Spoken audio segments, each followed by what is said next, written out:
YTN 라디오 이동경 뉴스 정면승부 2부 시작합니다. 오늘 나온 뉴스들을 언박싱해드리는 기자 언박싱. 오늘은 시사저널 유지만 기자 나왔습니다. 어서 오십시오. 예, 안녕하세요.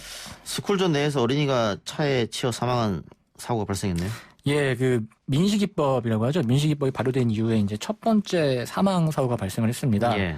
전북 전주 덕진경찰서가 이제 어제죠 21일 스쿨존에서 만 2세 유아를 들이받아 숨지게 한 혐의로 운전자를 입건하고 구속영장을 신청할 예정입니다. 예. 그 스쿨존에서 사망했으니까 민식이법이 첫 적용이다. 이렇게 봐도 되겠네요. 그러면 이 사건 가해자는 중형 피하기가 어렵다. 일단 민식이법에 따르면은 어린이가 사망하는 사고가 발생할 경우에는 3년 이상의 징역이나 무기징역에 처할 수 있는데 게다가 이 사건은 이제 스쿨존에 있는 도로에서 불법 유턴을 하다가 아이를 들이받아서 사망에 이르게 한 사건이거든요. 그러니까 그 사고 현장에 현재는 이제 경찰이 조사 중이긴 한데 속도를 준수했는지 여부도 봐야 될 것이고 불법 유턴을 한 부분도 법적 판단을 해야 될 것 같습니다. 유턴하던 중 버스 정장 앞 갓길에 있던 어린아이를 치어 숨지게 한 사건인데. 그곳이 원래 이제 유턴이 안 되는 곳인데 불법 유턴을 하다가 사고가 났죠. 지금 언론 보도에는 당시 시속이 39km로 확인됐다고 하네요. 39km는 이제 그 전에 이제 포천시에서 발생한 상해 사고고요.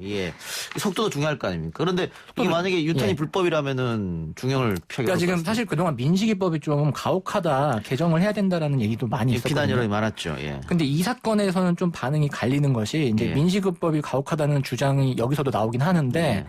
일반적인 이제 댓글이나 반응들을 보면은 일단 불법 유턴을 한 것 자체는 중앙선 침범이기 때문에 그건 일단 처벌돼야 된다. 거기다 사망 사고지 않냐라는 이제 반응이 많습니다. 근데 이제 민식이법 첫 번째 위반 사고는 이제 3월 27일에 있었던 포천에서 있었던 이제 11세 어린이를 치어서 이제 팔이 골절되는 사고가 있었거든요. 그때는 이제 시속 39km로 이제 스쿨존의 이제 제한 속도인 30km는 넘어서긴 했습니다. 근데 당시에 이제 나왔던 반응들은 좀 민식이법을 적용하면은 물론 처벌 대상이긴 한데 이제 스쿨존에서 좀 어린이들이나 청소년들이 예측하지 못하게 움직이는 경우도 있지 않냐. 뭐 그래서 이제 개정을 해야 된다는 반응도 있긴 있었습니다. 그래요. 좀 스쿨존을 확실하게 좀 알 수 있도록 좀 뭐 표지판을 좀 크게 한다든가 뭐 도로 색깔을 바꾼다든가 그런 것도 필요하다 이런 지적도 있었습니다만 어떻게 될지 좀 지켜보고요. 검찰이 김학의 성폭력 사건의 로비스트 윤중천 씨 항소심에서 징역 13년을 구형했습니다. 오늘 이제 건설업자 윤중천 씨에 대한 항소심 이제 최종 결심 공판이 있었는데요. 서울고법 형사 6부 심리로 열린 윤 씨의 특정 경제범죄 가중처벌 등에 관한 법률 위반 항소심에서 총 징역 13년을 구형했습니다. 검찰이. 그 1심도 구형은 13년이었죠. 똑같이 했는데 판결은? 1심에서는 5년 6개월이 나왔습니다. 이번엔 어떻게 될 거라고 예상하십니까? 이번에도 역시 쟁점은 뭐냐면 1심에서는 판결을 낼 때 이제 사기하고 공갈미수가 있었고요. 그다음에 성폭력 부분이 있었거든요. 근데 당시에 이제 재판부가 1심에서는 성폭력 부분은 전부 다 무죄 내지는 공소를 기각을 했어요. 공소시효가 지났다는 이유로. 근데 사기하고 이제 공갈미수 부분을 인정해서 5년 6월을 내렸거든요. 근데 2심에서도 사실 윤중천 씨의 핵심 혐의 중에 하나가 이제 특수강간이나 강간치상 쪽이긴 한데 그 부분에 대해서는 1심하고 비슷한 판결을 내릴 가능성이 좀 있지 않을까 합니다. 이제 1심 재판부도 당시 선고를 내리면서 예전에 검찰이 공소권을 적절하게 행사했다라면 제대로 된 처벌을 내릴 수 있었을 것이다라고 하면서 이제 판결을 내리면서 그런 지적을 했었거든요.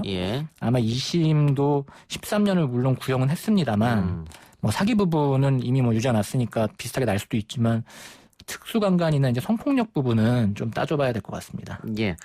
정의기억연대 문제 제기한 이용수 할머니가 월요일입니다. 다음 주 25일 기자회견을 예고했죠. 25일에 이용수 할머니가 정의기억연대에 대한 이제 문제 제기를 하셨는데 25일 날 아마 이제 마무리를 하시는 이 사태를 마무리하시는 기자회견을 열 것 같습니다. 최근에 윤미향 당선인과 만났다고 합니다만은 이용수 할머니는 여전히 뭐 용서할 생각이 없다 또 이런 인터뷰를 했어요. 그러니까 19일 날 윤미향 당선인과 이제 한 10분 정도 독대를 했는데 당시에 윤미향 당선인이 뭐 무릎을 꿇고 죄송하다라고 얘기를 했다고 해요. 그리고 이용수 할머니께서도 이제 안아주시고 하셨는데 당시 이제 언론 일각에서는 용서를 한 거다, 눈물을 흘렸다, 뭐 이런 보도가 나오긴 했는데 최근에 이용수 할머니가 다른 언론들과의 인터뷰에서 그냥 안아줬을 뿐이지 내가 용서를 한 것은 아니다라고 합니다. 그러니까 여기서 유추를 해보자면 아마 월요일 날 기자회견이 일전에 내신 입장문과 예. 좀 비슷한 내용이 되지 않을까 싶습니다. 아직 어떤 말씀을 하실지는 모르죠. 예, 아직은 뭐 점쳐보는 수준이고요. 예. 근데 지금 최근에 기류를 보면은 아마 여전히 정의기억 연대나 혹은 이 일본군 위안부 문제에 관련된 운동에 대해서 좀 문제를 제기하시지 않을까 싶습니다. 예. 알겠습니다. 다른 이야기 해보죠. 뇌물수수 혐의로 기소된 유재수 전 부산시 경제부시장이 1심에서 집행유예를 받았네요. 예. 서울 동부지법 형사합의 11부에서 오늘 1심 선고를 내렸는데요. 유재수 전 부산시 경제부시장에 대해서 징역 1년 6월에 집행유예 3년 그리고 벌금 9천만 원을 선고했습니다. 예. 이렇게 판결한 이유는 뭡니까? 일단 뇌물수수 부분은 인정을 했고요. 예. 금융업계 관계자 4명에게서 총 4,700만 원 상당의 금품과 이익을 받은 혐의를 받았는데 그중에 이제 재판부가 인정한 뇌물 금액은 한 4,200만 원 정도 됩니다. 다만 이제 뇌물수수 부분은 인정을 했지만 수뢰 후 부정처사 부분에 대해서는 이제 무죄 판단을 내렸습니다. 예. 예. 그래서 전부 다 유죄로 인정된 것은 아니고요. 예. 일부 무죄가 났고 그래서 이제 집행유예가 예. 났습니다. 근데 이 사건은 결국은 조국 전 장관의 사건과도 연관되어 있는 거지 않습니까?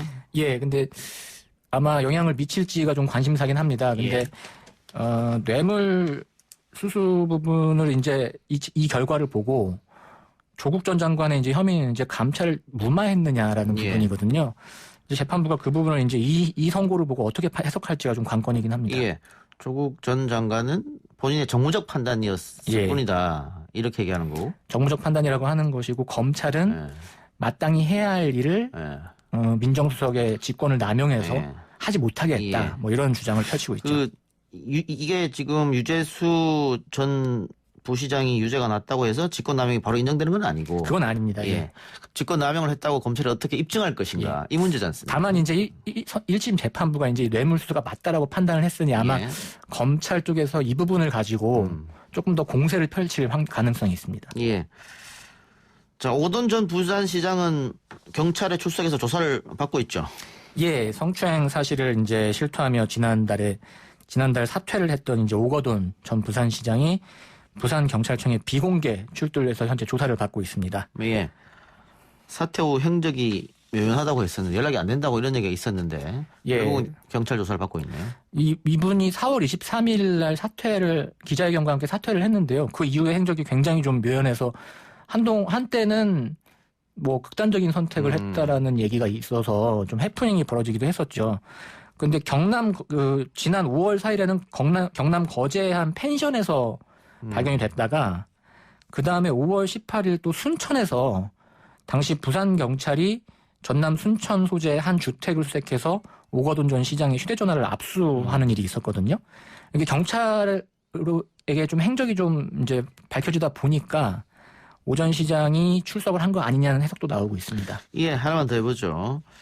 미래통합당은 김종인 비대위 체제로 가는 걸로 결정이 됐네요. 예, 방금 주호영 원내대표가 김종인 전 총괄선대위원장을 만났고요. 김종인 전 위원장이 수락을 했습니다. 미래통합당은 그 당선인 워크숍을 표결을 통해서 김종인 비대위를 하기로 했고요. 임기는 내년 4월 재보궐선거 때까지 하기로 결정을 했습니다. 예. 당선인 대회에서 그러면 김종인 비대위 체제로 가자는 어떤 많은 사람들의 의견이 있었겠습니다. 예, 일단 거기서 토론을 했습니다. 이제 김종인 비대위 찬성 쪽은 윤재옥 성일종 의원이었고 반대쪽 즉 자강론자들이죠. 자강론 측은 이제 이명수 의원이나 조혜진 당선인이 이제 대표 토론을 좀 했는데요. 여기서 이제 뭐 비대위를 통해 쇄신을 하자는 의견과 자강으로 당의 문제를 해결해야 된다는 의견이 좀 부딪혔는데 결국 이제 표결에 붙였습니다. 표결을 해 보니까 지금 자세한 몇 표가 나왔는지는 밝혀지지 않고 있지만 뭐 안에 내부 얘기를 들어보면 표를 쌓아뒀는데 그 차이가 눈에 보일 정도였다라고 하니까 아무래도 뭐 과반 이상 찬성한 게 아닌가 싶습니다. 그런데 원래 그 예정대로라면 8월 말에 전당대회를 열어야 되는데 김종인 전 총괄선대위원장은 몇 개월짜리 비대위원장을 안 한다고 했잖아요. 그러면 임기는 늘어나는 겁니까? 그렇죠. 임기를 이제 내년 4월까지 하기로 했기 때문에 이제 그 미래통합당은 전국상임위원회를 열어서 당원을 개정을 해야 됩니다. 그 절차가 남아 있습니다. 근데 이제 당선인들이 이렇게 하기로 결정을 했으니 지난번과는 다르게 이번에는 당원 개정이 가능할 걸로 보입니다. 뭐 이렇게 되면은 홍준표 전 대표는 복당이 어려워지는 거 아니에요? 아무래도 좀 복당하려는 복당파들이 예. 좀 움직임의 제재를 받지 않을까 싶습니다. 예. 특히 김종인 그 비대위원장과 이 홍준표 전 대표는 치열하게 또 설전을 벌였지 않습니까? 굉장히 강하게 한번 붙었죠. 예. 온라인에서. 예. 그래서 받아들이기가 쉬울까 뭐 이런 생각도 드는데 좀 보고요. 미래한국당과 미래통합당 통합 문제는 어떻게 되는 겁니까? 미래한국당이 오늘 29일 그러니까 20대 국회 마지막 날이죠. 29일까지 통합당과 합당을 결의했습니다. 원래는 이제 합당을 안 하고 자체적인 원내 교섭단체를 꾸리는 거 아니냐라는 관측이 있었는데요. 예. 29일까지 통합하기로 최고위원회에서 결정을 했고요. 아하. 그러면서 자연스럽게 26일 열리기로 했던 임시 전당대회가 취소가 됐습니다. 예. 원래 당시 이제 임시 전당대회를 열어서 뭐 원유철 대표의 임기를 연장해야 된다는 얘기도 있는데 예. 전당대회가 취소되면서 원유철 대표의 임기는 자연스럽게 29일까지만 이제 하게 됐고요. 그러면서 21대 국회 개원 전에 이제 합당을 하기로 일단은 결정이 됐습니다. 31일까지니까. 예.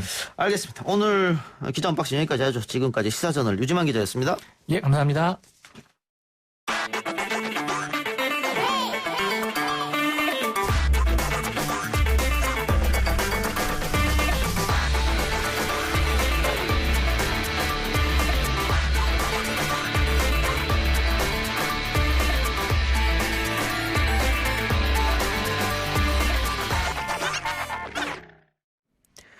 미래통합당이 경론 끝에 김종인 비대위 체제를 결정했습니다. 쟁점이었던 임기는 내년 4월 재보궐선거까지로 정했고요.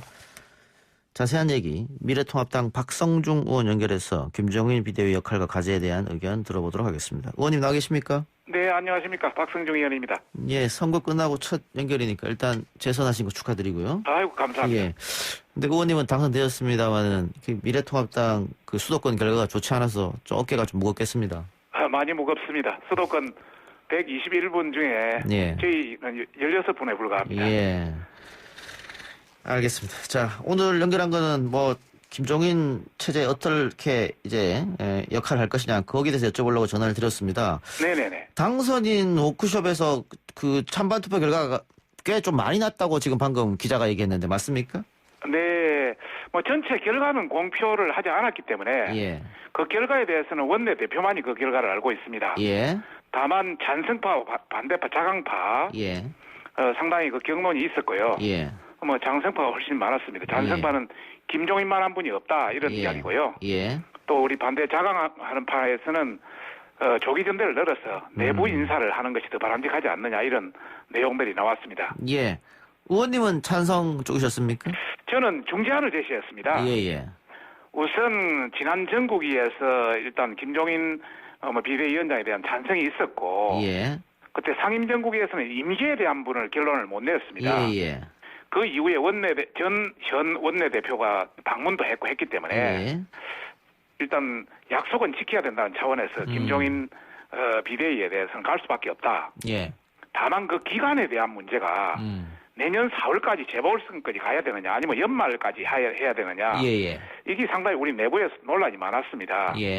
그래서 저는 10월에서 올해 12월 정도의 신임 투표를 통해서 한 5개월 정도면 충분히 김종인 그 비대위원장의 어떤 역할을 볼 수 있기 때문에 그때 연장할 거냐 말 거냐 신임 투표를 통해서 다시 한번 그걸 하자 이런 제안을 했는데 결과적으로는 내년 4월 재보궐선거까지 찬성하느냐 반대하느냐는 그런 그 논란 해서 투표로 끝났기 때문에 그렇게 결론이 난 겁니다. 의원님의 생각은 연말까지 해보고 다시 재신임 투표를 물어서 또 6개월 더 하든가 이런 생각이었는데 그건 일단 안 됐고 그렇게 내년 4월까지 해주더라도 연내에 무슨 어떤 결과가 있지 않으면은 전반적으로 연내에서 끝낼 수 있다. 근데 투표를 통해서. 비대위 체제로 1년을 간다고 하는 거는 조금 그래도 고개가 갸우뚱거리는 게 있는데요. 조금 긴 측면이 있죠. 그 문제는 별 문제 없겠습니까? 비대위 체제로 쭉 간다는 게? 일단은 내년 4월에 그 여러 가지 어떤 경기지사 문제라든지 또 울산시장, 부산시장, 성남시장 이런 이런 여러 가지 어떤 재보궐선거들이 좀 있기 때문에 예정돼 있죠. 예. 그때까지 맡기는 것이 바람직하지 않느냐 이런 이야기도 많이 있었습니다. 예, 알겠습니다. 자, 자강로는 뭐 나름의 또 자신들의 주장과 역할을 얘기했을 텐데 그 현실적으로 이번 선거에 좀 패배했고 또 당내에 또 다른 뭐 당을 대표할 수 인물이라든가 뭐 대권 주자라든가 보이지 않기 때문에 현실적으로는 김종인 체제로 가는 게 맞다 이렇게 결론이 난 것이겠죠. 그렇습니다. 예. 주호영 원내대표는 오늘 다른 이야기를 하지 않았습니까? 주호영 원내대표. 예. 이거 뭐 찬반 투표 과정이나 이런 데 있어서. 주호영 원내대표도 전반적으로 뭐 중립적인 입장에서 진행을 했는데요. 예. 뭐 앞에 김종인 비대위원장을 이미 사전에 만났고 예. 여러 가지 이야기를 나눈 그런 입장이기 때문에 굉장히 그 비대위원장 체제에 대한 부분은 좀 긍정적인 측면이 좀 더 강했습니다. 예. 자, 전국선거 4연패라는 위기를 맞은 미래통합당입니다. 이제 뭐 29일 정도에 미래한국당과 또 합치게 될 텐데요. 네네. 뭐 어떻게 새롭게 재건한다는 생각으로 뭐 당명도 바꾸고 또 뭘 어떻게 그런 계획은 잡고 계십니까? 우선 가장 먼저 해야 될 것은 당 조직이 상당히 와야돼 있습니다. 예. 그래서 당 조직을 재건하는 차원에서 뭐 비전이나 철학이라 예. 또 어떤 활성화 측면, 조직 외연 확대라든지 예. 이런 걸 통해서 국민의 신뢰를 얻는 게 가장 첫 번째고요. 예. 두 번째는 아무래도 뭐 2년 후에 대선이 있지 않습니까? 예.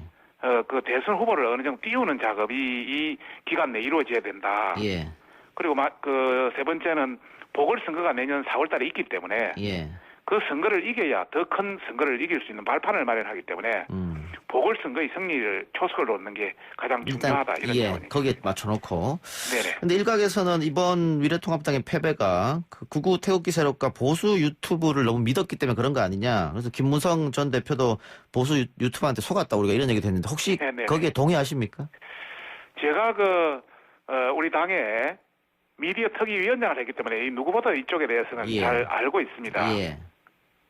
태극기도 여러 세력이 있고 예. 또 보수 유튜브도 여러 그 채널이 있습니다. 예. 전반적으로 원칙적으로는 이 세력에 대해서 보수가 끼안아야 될 세력들입니다. 예. 다만 우리 그 미래통합당의 어떤 철학이라든지 이념, 노선과 극명한 차이가 있는 그 일부 세력들은 있습니다. 예. 이런 세력들에 대해서는 일정 어떤 간격을 둬야 되지 않나 생각을 하고 있고요. 예. 참고로 그 보수 유튜브를 제가 그 총선 전에 한번 스크린을 했더만은 한 10만 구독자 이상이 한 50여 개 정도 있습니다. 예. 그 중에 한 10개 이내 정도가 강경 노선을 띠고 있고 예. 또 나머지는 거의 온건 노선을 띠고 있기 때문에 어차피 그런 어떤 구분을 해서 구분을 좀 해야겠다. 안고 가야 된다는 저는 그런 생각을 예. 가지고 있습니다. 근데 선거 기간 보수 유튜버들이 대체로 미래통합당이 선거에서 압승한다 계속 이런 얘기를 해서 그 보수 유권자들이 듣고 싶은 말만 한 거 아니냐. 그런 경향도 있었습니다. 예. 특히 강경 노선을 띠는 유튜브에서 그런 게 강했죠. 예. 알겠습니다. 또 민경욱 의원이 계속 주장하고 있는 사전 투표 조작설에 대해서는 의원님 어떤 생각이십니까? 99.9%는 저는 뭐 어떤 그런 게 동의하지 않습니다. 그건 민경욱 의원의 개인 생각이고요. 개인 생각이고, 예. 네네. 저희 당도 그게 동조하지는 않습니다. 예. 하태경 의원도 뭐 민경욱 의원 출당해야 된다 이런 얘기까지 했으니까 미래통합당 내에서 여기에 동조한 의원 없다 이 말씀이죠? 그렇습니다. 그리고 하태경 의원 그 생각도 그것도 그 개인 생각이 당의 어떤 의견과는 좀 다릅니다. 뭐 그렇겠죠. 예. 자, 또 그 윤미향 당선인 둘러싼 의혹. 일단 미래통합당이 TF를 꾸린다면서요? 네네네. 예. TF는 꾸려는 건 알겠고. 근데 국정조사를 한다고 했다가 안 한다 그랬는데 다시 추진한다는 얘기도 있습니다. 어떻게 되는 겁니까? 국정조사 추진은? 국정조사에 대한 부분이 상당히 내부 논란이 있었습니다. 예. 우선 그 개인의 어떤 비리 문제, 예.